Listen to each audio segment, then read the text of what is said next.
والصلاة والسلام على رسول الله أما بعد. علم الحديث وعلم ambazo muhimu, علم المصطلح au علم الحديث, lakini ambazo Uislamu ulifundisha hasa kwa kweli, hata kama haitofikia kwamba wewe utatabaha, utabobea, utakuwa una himma, sababu katika ilmu ulum alhadith ndani yake kuna elimu nyingi sana. Hata kama wewe hutobobea kufikie kuzama katika ulum alhadith, lakini basi kwa hivyo usikose zile baadhi, sababu wanafunzi wamehesabu ilmu mustalah mmojawapo katika ilmu al, kama vile ulumu lugha, kuna ilmu ulumu al, na kuna ulumu ambazo kwamba ni ilmu moja kwa moja, na kuna alat zile ambazo zinaitwa vifaa, ndio na kitu kwa pamoja. Basi kuna zile alat ni vifaa ambavyo vitakufanyia upate ilmu za sheria kama nahwu, sarf, hizi ni ulumu al. Pia ilmu alhadith au mustalah ni katika ulumu al ambazo zitakufanya wewe upate ilmu ya sheria. Sasa talib ilmu usikose mabadi, usikose misingi, lazima ilmu alhadith haikuanza kama ilmu alhadith kwa mpangilio wa ilmu alhadith ilivyo, yani kwamba kuna taarifat, kuna hivi taksimat, haikuanza, lakini kulikuwa na tatabu ya hadith kutoka kwa masahaba. Hata kwa masahaba saa nyingine atasikia hadith, tamwambia umesikia kwa nani wewe, tahakikisha. Sa'id bin Jubair saa nyingine apokea hadithi ya 80, Abu Hurairah pia apokea maneno kama haya. Hata sahaba mwingine asema Umar bin Khattab asikia maneno kwa sahaba, amwambia hadithi ya istidhan, msahau katika sahihain, hadithi ya istidhan. Umar bin Khattab, mtu ankuja mbisha kwake mara 3, alishikanja, njoo bwana, mwambie nasikia kwa mtu. Nani asikia na wewe? Kwenda msikitini, mwambie tena, angalia na kutafutia yule mdogo zaidi, ndio akuonesha nasikia, anatafuta sahabi mdogo zaidi. hiyo ni istitha kufanya tatabu ya ilmu. Walikuwa baada dhalika tabi'un, walikuwa pia na mabahith ya hadith, wa baada dhalik ma ba'dahum mithla Imam Shafi'i katika kitabu Risala ameandika baadhi ya masail ambao kwamba ni katika mabahith ya ilmu alhadith wa mustalah. Katika kitabu Risala Imam Shafi'i ameandika baadhi ya masail. Muqaddima Sahih Muslim, kabla ya kuandikwa, yani kabla fan, muqaddima Sahih Muslim ni ilmu alhadith, yani masail mingi ya alhadith katika muqaddima Sahih Muslim, ambao kwamba wanavyoni wengi wamefanya shuruh, wamepata kunuz mali mingi sana katika muqaddima Sahih Muslim, ilmu alhadith ni mali makubwa kabisa katika muqaddima Sahih Muslim. Imam Tirmidhi akhiru as-sunan akaandika ilal mpaka wanavyoni wakaitoa kivyake wakaita al-ilal li-Tirmidhi.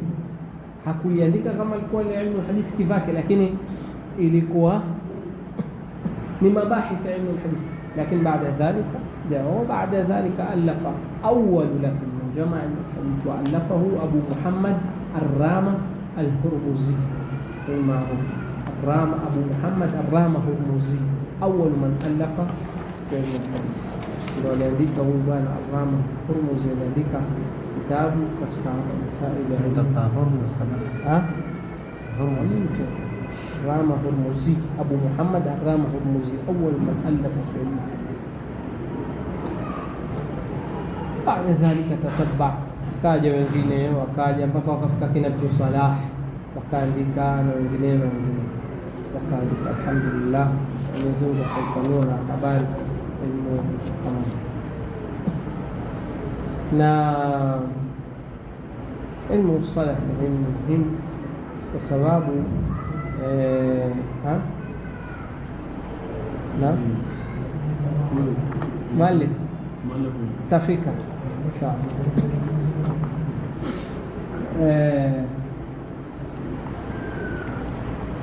Ilmu mustalah ni ilmu ambayo inaangalia almatn wassanad,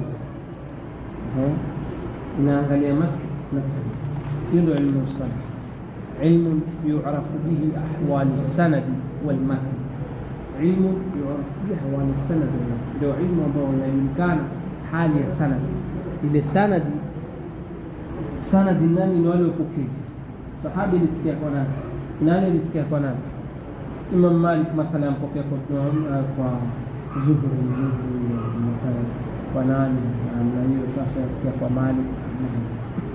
Sasa ile sanad ndio mmoja wapo inaangaliwa katika hiyo, na ina mategemezi makubwa katika kusahihi hadithi au kudhoofika hadithi. Pia ahwali ya matni wa kumsafu matni pia ni muhimu, inaangaliwa na katika mabahith ya ilmu hadithi, ambao kwamba ni wanavyosema riwayatan wa dirayatan.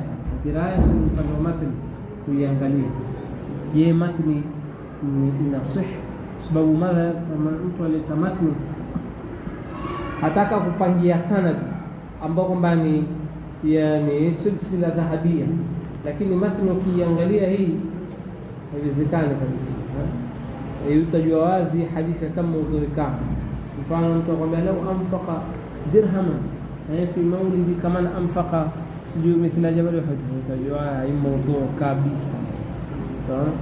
Sasa ile matni yenyewe hujulisha usihi kwa hadithi na kudhoofika, na kuna vitabu vingi kwa hiyo, kuna vitabu vikubwa, kuna vitabu vidogo, kuna muasir, kuna subhanallah. Mwenyezi Mungu alimwafiki mwenye kutunga manzuma kama hii. Ni kawaida katika ilmu zote kuna katika hizi matni za ilmu kuna yani matni ambayo kwamba ni ya maandishi ya kawaida, yani nathri, na kuna nadhmu. Nathri ni maneno ya kawaida, nadhmu ni utunzi mashairi, na maneno ya mashairi huwa na ikhtisari, huwa na ufupi, lakini yana utamu wake, yana utamu wake, na katika utamu wake huwa ni wepesi kuhifadhi, wepesi kuhifadhi. Na utaona Mwenyezi Mungu akajalia yale wanavyoni katika kuiwepesisha ilmu ya dini. Katika ilmu zote za dini kuna madhumuni na kuna nafu, utunzi, watu wameandika mashairi nafu. Katika ilmu zote za dini hakuna ilmu yote ambayo kwamba haina nafu katika shairi, mina nahwi mpaka kila kitu kuna nafu. Tamam, bali wengine wamefikia wata matni kuzifanya nafu, hata shuruhi pia wamezifanya nafu kwa kuwa yani ya fasaha na taamuk ya lugha na uwezo nini, wakafanya mpaka shuruhi wakazifanya nafu. Basi Mwenyezi Mungu Subhanahu wa Ta'ala hufungulia mtakaye katika abwabil ilmi wal maarifa na namna.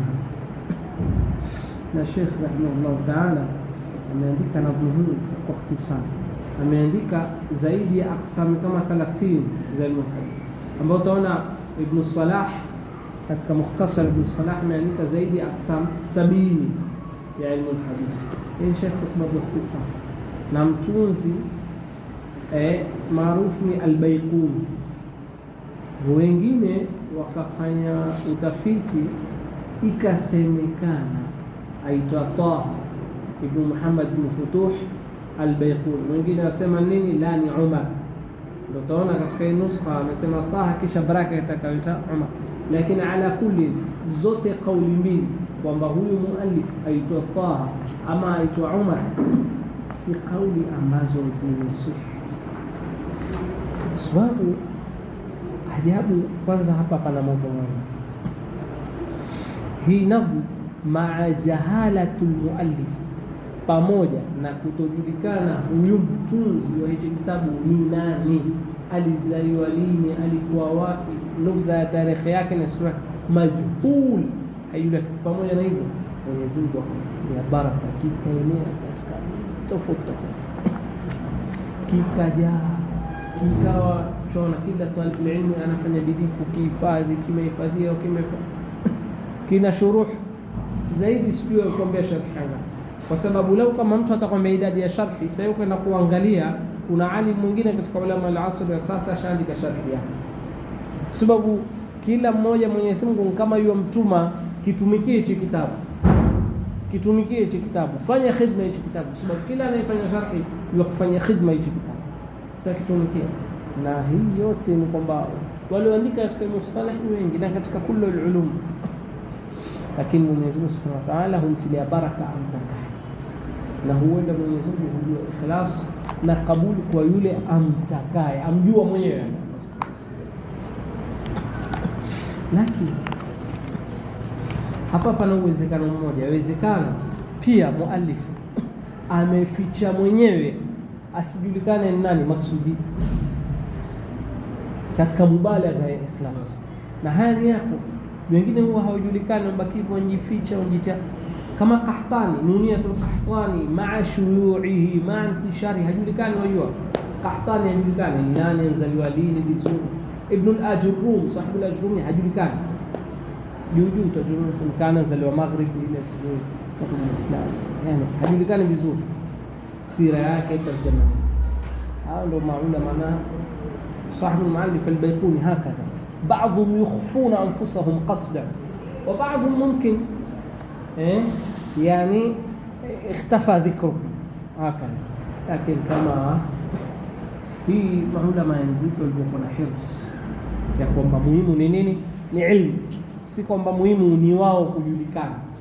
Si kama leo utampata mtu talibu ilmu mdogo akujazia safha 3 na tarjama kubwa yeye, mimi ni fulani hivi ana matarjama kubwa kabisa, yani talibu ilmu mdogo kabisa. Lakini hao maulama subhanallah, yani yuktab lahum mithlahu la yani mujallad, lakini akhfa anfusahum. Mmoja katika mashaikh wetu Sheikh Muhammad hafidhahu ta'ala ana tabia sana kufuatilia tarajim za maulama akiziweka.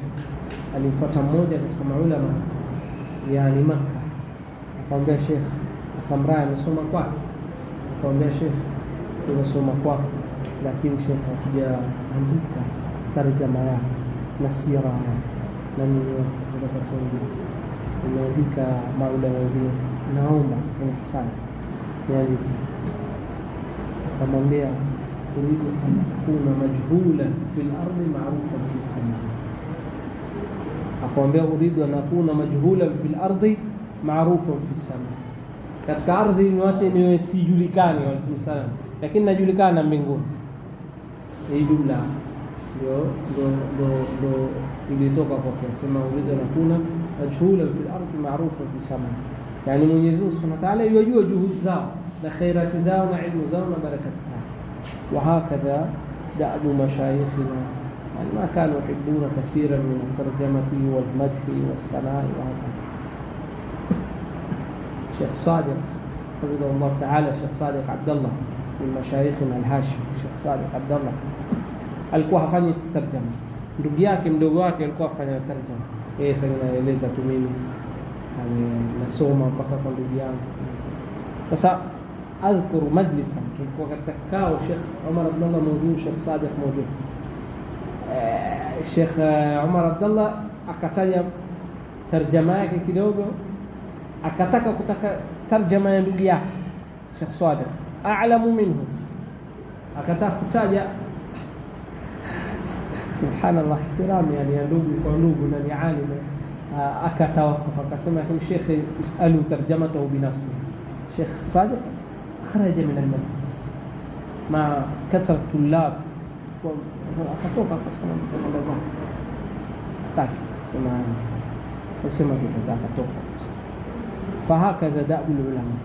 لكن مع ذلك هذا المتن هي متن مهم وكتاب مهم فتكتبوا حديث زاد Mtume صلى الله عليه وسلم. na beti zake ndogo 34 muhimu kwa mwanafunzi na mtu yote atakujua elimu ya sheria azihifadhi, aweke himma, anafanya bidii kuzihifadhi. Fahamu kama sasa inshallah taala vile tutasoma, basi zigawanye kwa siku, ukihifadhi 2, 3, 5 hivyo hivyo, ukimaliza wiki 2, 3 utakuwa yote ushifanya, kisha urudie. Tamam, bismillah, soma mukadima. Leo tumefanya mukadima mukhtasar, kisha soma kidogo.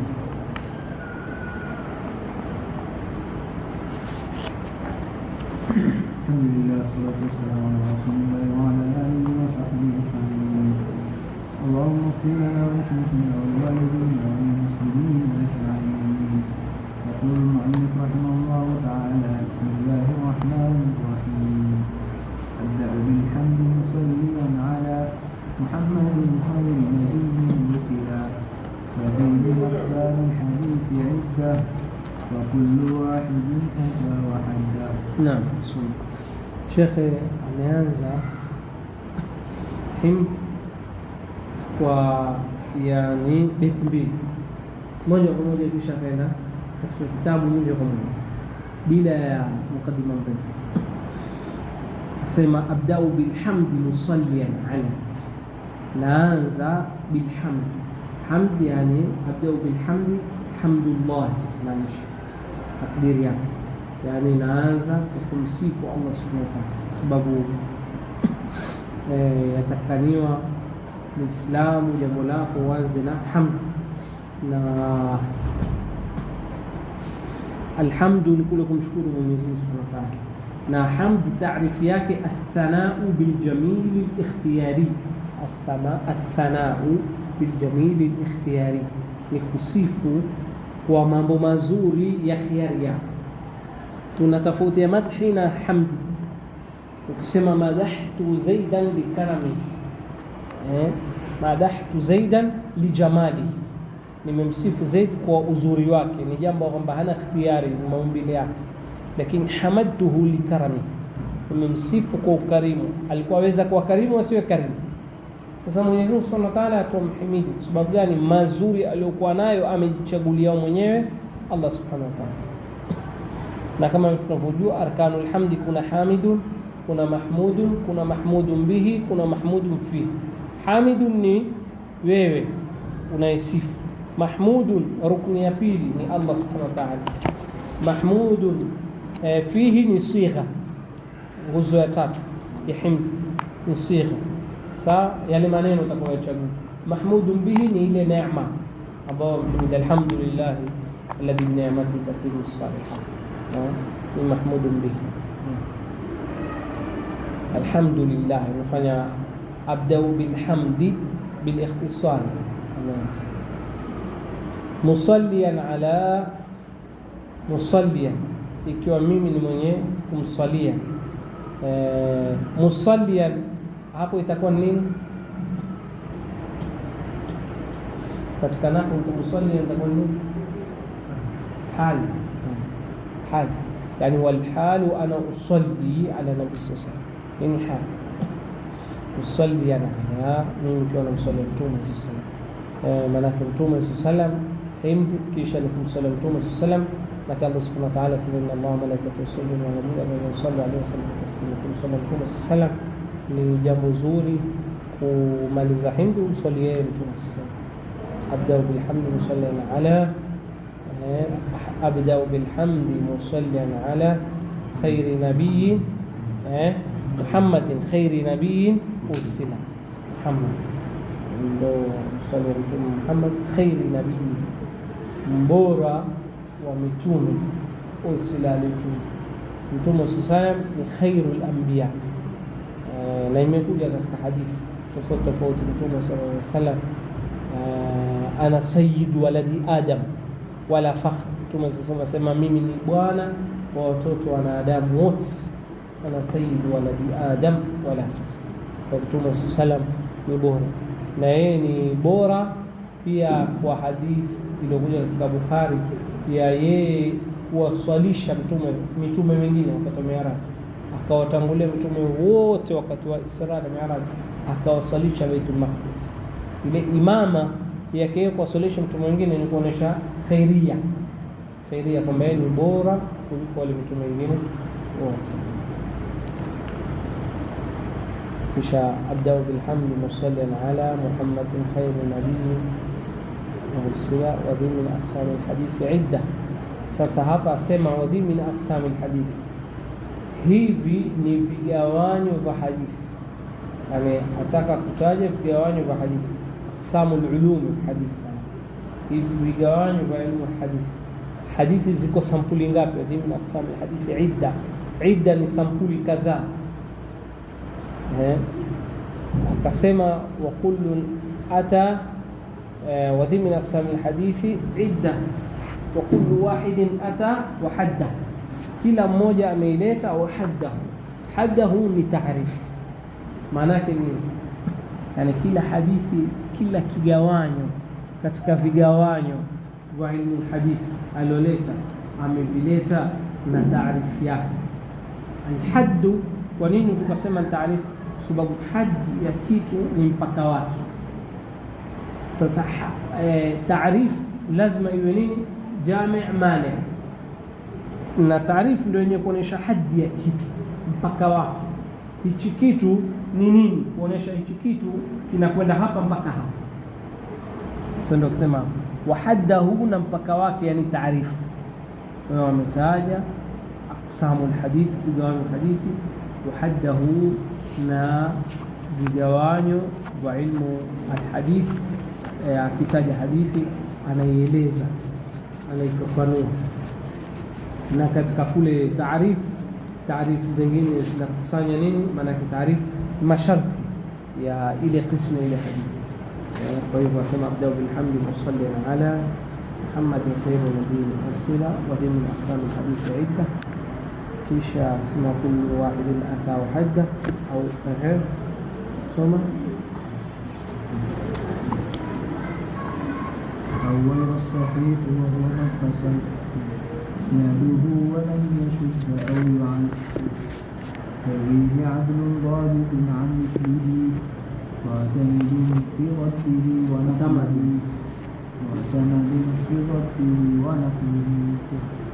Asema awwalu as-sahih, qismu ya kwanza kuitaja ni sahih.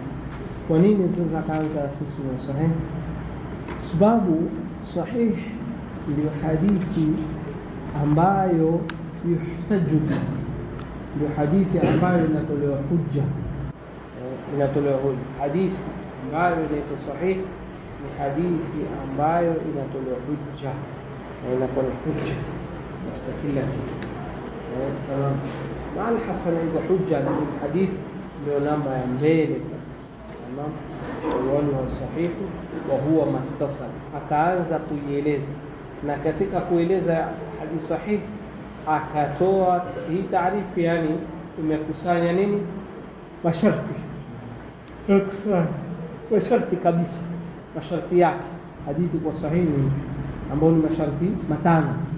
Haya masharti matano ya hadithi kwa sahihi ndio akaifanya Sheikh ni taarifu kabisa. Awwaluha as-sahih wa huwa mattasal, sharti ya kwanza ya hadithi kwa sahihi nao ni iloungana.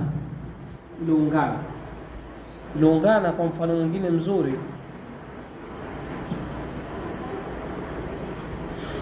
mfano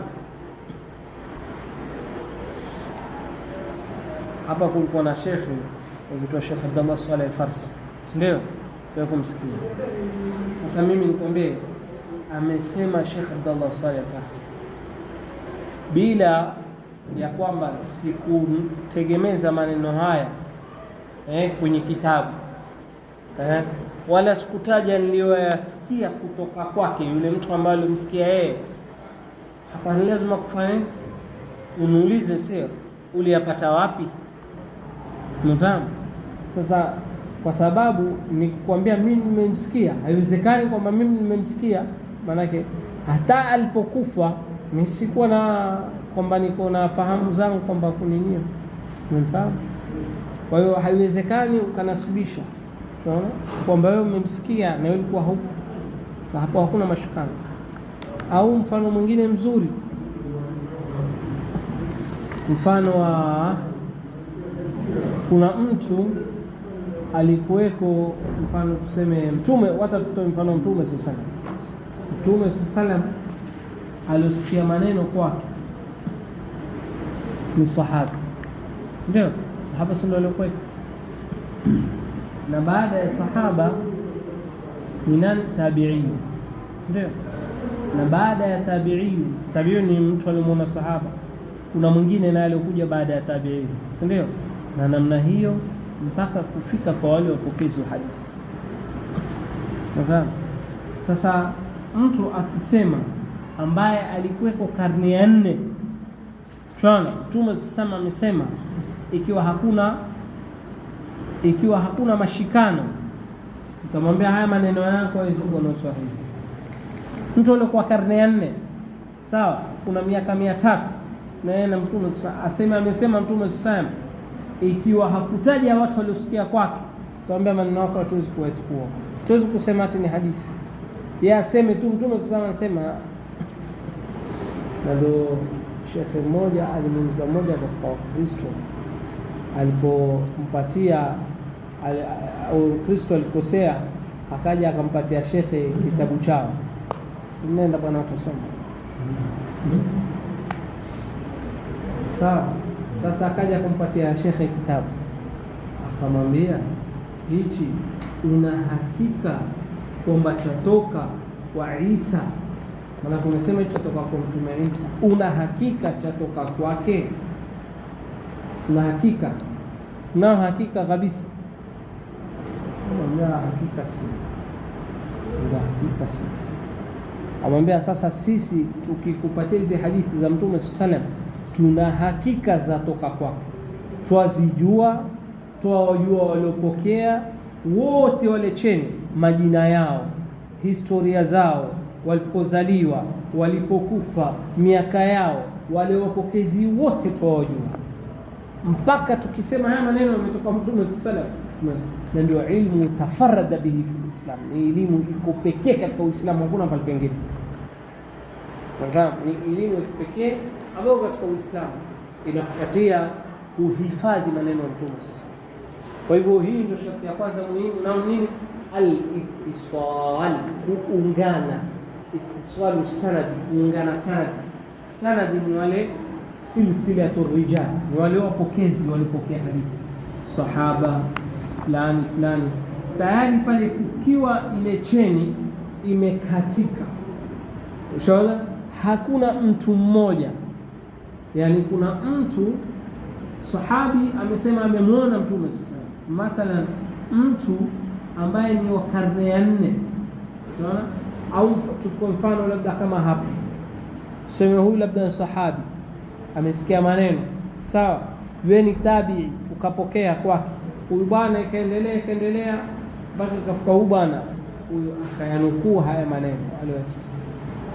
Mtu aje amuondoshe Ahmadi hapa aseme amesema Mtume sallallahu alaihi wasallam, unaona, ataje icheni, unaona, awataje hawa, ikiangaliwa huyu bwana na huyu hawajakutana, kuna mtu hapa lazima awepo kati. Nani? Maadamu hajulikani, hadithi yenu yote tuambie ukweli. Unaona Uislamu uliohifadhiwa, maana yake maneno yote tuambiwa nini? Maadamu kuna cheni ya katikati. Waona kwa nini ikaitwa silsila? Ni kama cheni ilivyo na vikuku vile, si ndio? Imeshikana hivi, kile kikuku kimoja kikosekana si cheni tena. Sasa mmoja kikosekana, jahala ahadu ruwa, basi sanadi yote naambia tukueni wenyewe. Umeelewa eh? Sasa hilo sharti ya kwanza ito ittisalu sanad, awwaluha sahihu wa huwa mattasal. Hadithi ya kwanza ni sahihi, nao ni ile iliyoungana. Simame hapo inshallah.